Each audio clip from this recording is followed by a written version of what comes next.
Kanthapura is the first novel written by Raja Rao. It was written in 1939, hundreds of kilometers away from India in France. But it captures the Indian spirit very successfully. It is Indian both in its tone and treatment. The novel is set in a small village of South by the name of Kanthapura. The setting of the village is very picturesquely captured by the writer Raja Rao. The story of the novel is narrated in third person by an old woman by the name of Achakka. Achakka also tells the readers about Kenchamma, who is the goddess of Kanthapura, and again underlines the significance of female goddesses in Indian mythology as well as Indian culture. Murthy, however, is the protagonist of the novel. Murthy is deeply impressed by the ideology of Gandhi, and when he comes with him from the city, he brings with him the ideas of Gandhi to the village. Murthy has also found a Shivalinga buried in the ground, which he brings out and washes it and places it in a temple. This temple now becomes the site for the various celebrations, and on one such occasion, the story narrator, the storyteller from the city is bought. The storyteller is Jai Ramachara. He weaves into the lore of mythological stories the narrative of Gandhi. He represents Gandhi as God and the British Empire as the evil or the demons depicted in the Indian mythologies. The British government alleges Jai Ramachara of instigating the people against the British Raj, and Jai Ramachara is arrested. The story is narrated by an old woman by the name of Achakka. Achakka also introduces us to Kenchamma, who is the goddess of Kanthapura, again stressing the significance of female goddesses in Indian mythology. Murthy is the main character or the protagonist of the novel, who is deeply influenced by the Gandhian philosophy.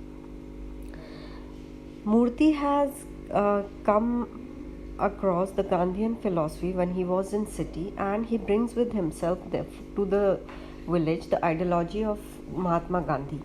He altogether stops wearing the English cloth and weaves his own cloth, and also exhorts the other people of the village to do the same. He also befriends Jai Ramachara, who narrates the folklores in the guise of the Gandhian struggle for independence. This novel, Kanthapura, is regarded by many as Raja Rao's magnum opus. Gandhi's presence pervades the entire novel, and we can see that the Indian struggle for independence had marked a deep impact on Kanthapura. In fact, Raja Rao had participated in the Quit India movement during his short stay in India, and we can see his experience recorded in this book here. Kanthapura is Indian in both tone and treatment, and many words have been directly translated from Kannada and are thus instrumental in creating an Indian English language. He digs out a half-buried Shivlinga. A temple is built for it. This temple becomes the site for celebrating various occasions in the village. On the occasion of Shankar Jayanti, a Hari Katha is arranged. This Hari Katha is actually a propaganda in which Gandhiji is presented as a god and the British Empire as the demons or the devils against whom Gandhiji fights and emerges victorious. After the arrest of Jai Ramachara, Bade Khan, a policeman, is sent to the village to maintain the law and order situation in Kanthapura. Because Bade Khan is a Muslim, nobody rents out a house to him, and ultimately the only place which offers him a shelter or a home is the Skeffington Coffee Estate. Thus, Bade Khan harbors a dislike towards the people of Kanthapura. Bhatta is another major character of the novel. He is a very astute man, and Murthy, when he starts going to the other quarters of the village, in addition to the Brahman quarters, Bhatta strongly objects it, and he also ostracizes Murthy from the Brahmin community. Ratnamma is a rich widow who is in favor of Murthy's struggle for independence. Ramakrishna is Ratnamma's father, and he also, with his daughter, is in support of Murthy's struggle for independence. Ratna is a progressive young woman who also takes active participation in the struggle for independence. As Murthy starts going from the Brahman quarters to the other quarters of the village to preach the Gandhian ideology, he also goes to the Pariya quarters, and this is strongly objected by the high caste or the upper caste of the village, which is represented by Bhatta. And when he is outcasted by the Brahmin society, his mother Narsamma commits suicide. We are also introduced to the Skeffington Coffee Estate.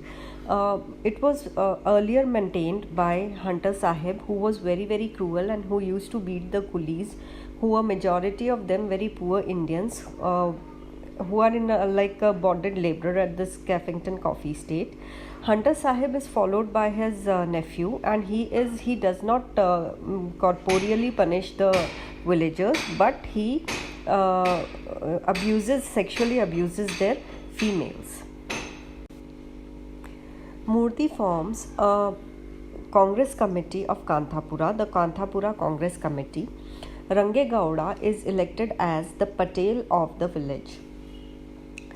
The Congress committee also includes various other members such as Rangamma, as we already discussed that Rangamma, Ratna and Ramakrishna Charam are already quite very much in support of Murthy.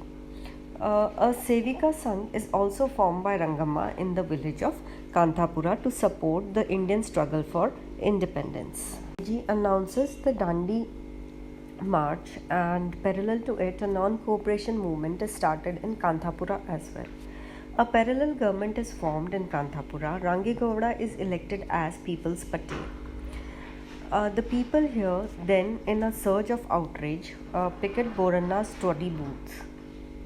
Boranna, in alliance with Bhatta, is in strong opposition of the Congress committee as well as Murthy's attempts to arouse people in favor of the Gandhian struggle for Indian independence. To prevent the coolies who picket the liquor shops, the people sit in front of the shops to prevent the picketing of the shops by the coolies. And they are quite successful in persuading and preventing the people from doing unlawful activities. However, the friction between the government and the villagers increases, as a result of which the government fortifies the village. Murthy and Rangamma are arrested. The government auctions the farms of the villagers and brings more coolies from the city to do the work at the villages. The coolies totally support the villagers. The villagers are all arrested by the police and left at a faraway place from where they have to walk down to their home. And when even their farms are acquired by the English people, the English police, the English government, the villagers, they burn the entire village and settle in Kashipur. India gains its independence, and Murthy's alliance shifts from Mahatma Gandhi to Nehru. So that is all about the story of Kanthapura. In the following videos, we will discuss more about Kanthapura.